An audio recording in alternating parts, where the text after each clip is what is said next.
नाज़रीन, क्या 26वीं आईनी तरमीम खतरे के अंदर पड़ गई है? क्योंकि सुप्रीम कोर्ट के दो सीनियर जजेस ने 26वीं आईनी तरमीम के खिलाफ चीफ जस्टिस याहिया अफरीदी को खत लिखा है। जैसे मंसूर अली शाह और जस्टिस मुनीब अख्तर ने यह खत लिखा है, जिसके अंदर मौक़िफ़ अपनाया गया कि हम दो जजेस ने प्रैक्टिस एंड प्रोसीजर कमेटी का इजलास बुलाया।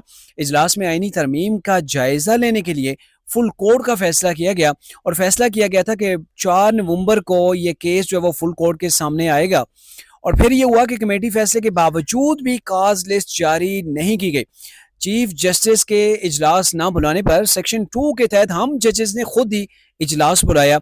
दो जजेस ने इजलास में ये फैसला किया कि 26वीं आईनी तरमीम के खिलाफ केस 4 नवंबर को फुल कोर्ट देखेगी, यानी कि ये 4 नवंबर जो गुजर गया गुज़श्ता रोज़ की ये बात है।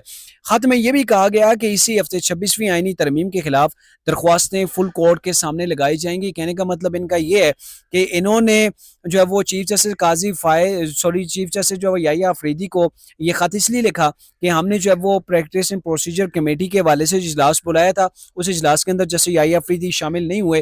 फिर दो जजेस ही वहाँ पे बैठे, यानी कि जस्टिस मुनीब अख्तर, जस्टिस मंसूर अली शाह, और इन्होंने ये फैसला किया कि 4 नवंबर को फुल कोर्ट जो है इस मामले को देखेगी, आईनी तरमीम के हवाले से जो दरख्वास्तें हुई उनको निपटाएगी, उसके ऊपर जो वो समाअत करेगी।